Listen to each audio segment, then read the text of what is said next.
আসমান বলে ও মাওলা তারা তো গুনাহ করতেই আছে, গুনাহ করতেই আছে, তুমি আযাব দিচ্ছ না কেন? জমিন বলে মাওলা তারা বড় পাপী, তাদেরকে আযাব দিয়ে ধ্বংস করে দাও। সূর্য বলে মাওলা তুমি আযাব দিচ্ছ না কেন? চন্দ্র বলে মাওলা তুমি আযাব দিচ্ছ না কেন? সুবহানাল্লাহ জোরে বলেন না। চন্দ্র বলে মাওলা তুমি আযাব দিচ্ছ না কেন?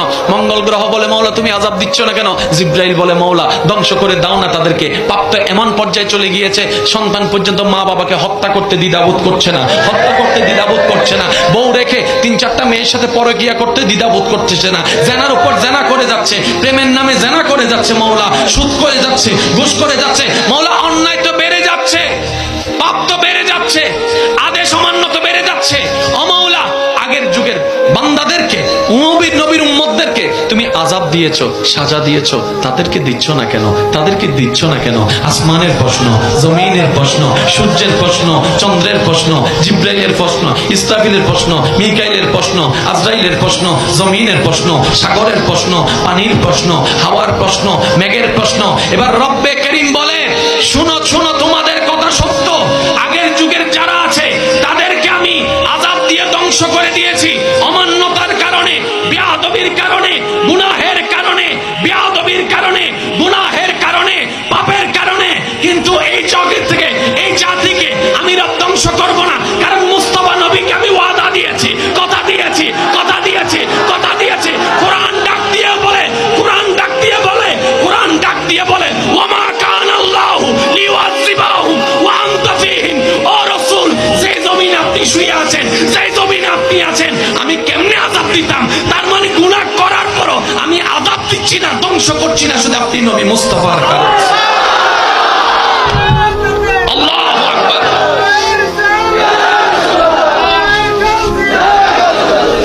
আওয়াজ একবার বলেন না সুবহানাল্লাহ। তাহলে আপনি আমি এত অন্যায় করার কারণও আল্লাহর গজব থেকে যে বেঁচে আছি সেটাও নবী রাহমাতুল লিল আলামিনের কারণে। এই ধরাতে, এই সূর্যের নিচে একটা সময় এক গ্রুপ ছিল যাদেরকে বলা হতো মূসা নবীর উম্মত, কাউকে বলা হয়েছিল ঈসা নবীর উম্মত। যেভাবে আমরা থাকছি ওনারাও হয়তো সেভাবে থেকেছে। স্টাইলটা ভিন্ন ছিল, দেশটা ভিন্ন ছিল, রংটা ভিন্ন ছিল, ভাষাটা ভিন্ন ছিল, সবাই তো রবের বান্দা। এবার আমি আপনাদেরকে একটা প্রশ্ন করি ভাইয়েরা, সজ্ঞানে সবাই উত্তর দিবেন। আগের যুগে যতজন বান্দা নবীর উম্মতরা ছিল তাদের জন্য আমাদের মতো ঠিক কিছু বিধান, আদেশ, নিষেধ ছিল কি ছিল না? আওয়াজ আমি পাইনি। আদেশও ছিল, নিষেধও ছিল। আগের যুগের বান্দারা, নবীর উম্মতেরা আদেশ অমান্য করলে গুনাহ হতো, যেভাবে আমাদেরটাও হয়, গুনাহ হতো। আল্লাহ পাক রব্বুল আলামিন সবাইকে ওয়ার্নিং দিয়েছেন। কয়বার? একবার, দুইবার, তিনবার ওয়ার্নিং দেওয়ার পরেও যদি তারা নিজেদের ভুলগুলোকে তওবার মাধ্যমে না শুধরাই নিয়েছে, আল্লাহ পাক তাদেরকে আসমানি আযাব দিয়ে, জোরে বলেন, ধ্বংস মানি শেষ, নাই, বিলীন, বিলীন, ডেস্ট্রয়। কিসের কারণে? গুনার কারণে। কিসের কারণে? জোরে বলেন, কিসের কারণে? আল্লাহর হুকুম অমান্য করলে গুনাহ হয়, গুনার কারণে তারা ধ্বংস। এবার আমি একটা প্রশ্ন করতে চাই আপনাদের সবার বিবেকের কাছে, আপনারা উত্তর দিবেন।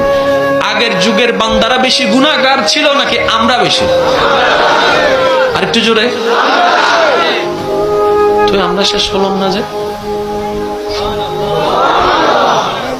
আরেকটু জোরে। হয় না, হয় না, আরেকটু জোরে।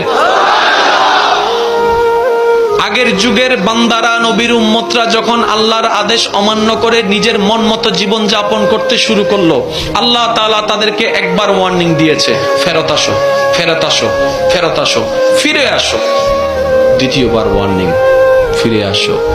তৃতীয়বার ওয়ার্নিং, ফিরে আসো।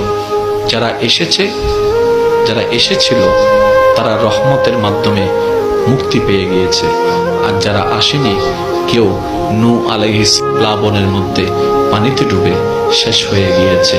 কেউ বা লূত আলাইহিস সালামের সময়ে আসমান থেকে আগুনের বর্ষণ হয়ে ধ্বংস হয়ে গিয়েছে।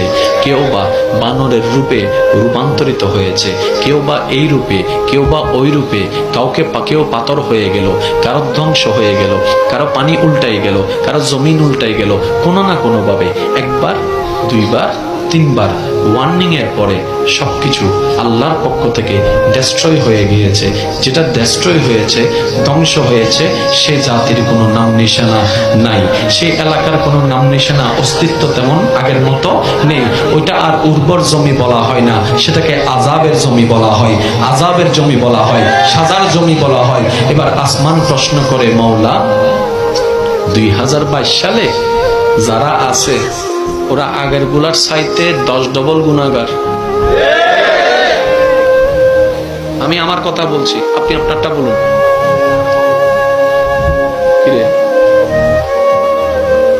আসমান বলছে, মাওলা আমরা তো দেখেছি লূত আলাইহিস সালামের উম্মতকে অবাধ্যতার কারণে তুমি কিভাবে ধ্বংস করেছো।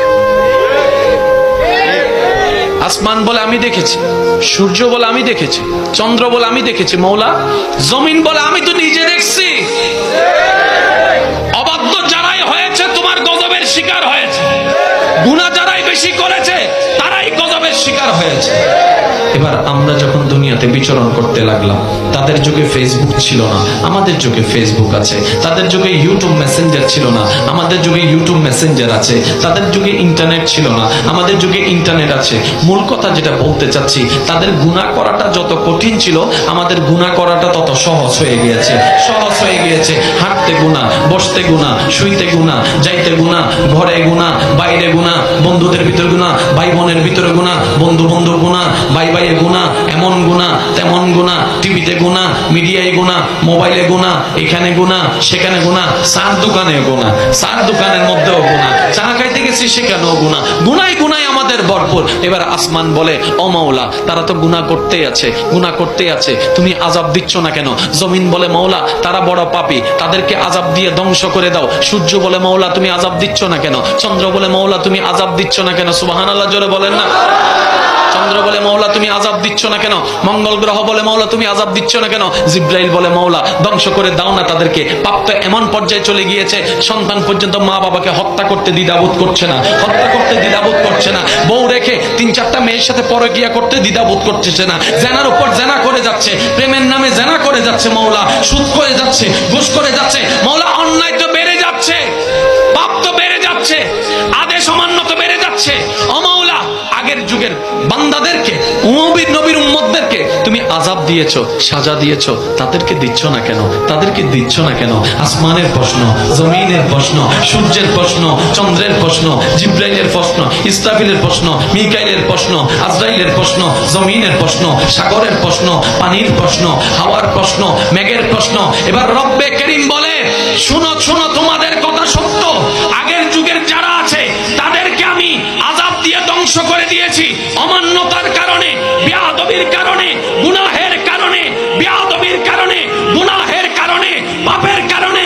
কিন্তু এই জগৎ থেকে, এই জাতিকে আমি রব ধ্বংস করব না, কারণ মুস্তাফা নবীকে আমি ওয়াদা দিয়েছি, কথা দিয়েছি, কথা দিয়েছি, কথা দিয়েছি।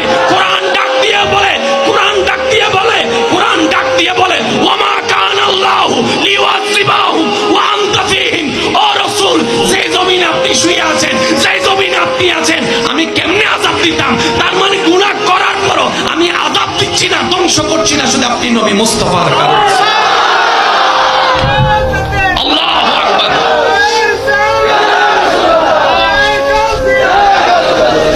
আওয়াজ একবার বলেন না সুবহানাল্লাহ। তাহলে আপনি আমি এত অন্যায় করার কারণও আল্লাহর গজব থেকে যে বেঁচে আছি, সেটাও নবী রাহমাতুল লিল আলামিনের কারণে।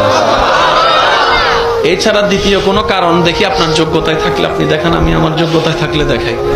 হাইলে গড়া সিডিং একটা হতা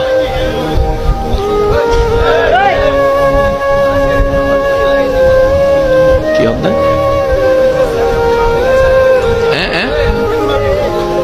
নদেহের দে চলে গিয়ে একবার আইতিয়ে যাবি সব ক্লিয়ার করে দে না, হবে না, হবে না, এগুলো হবে না, যে যেমন আছে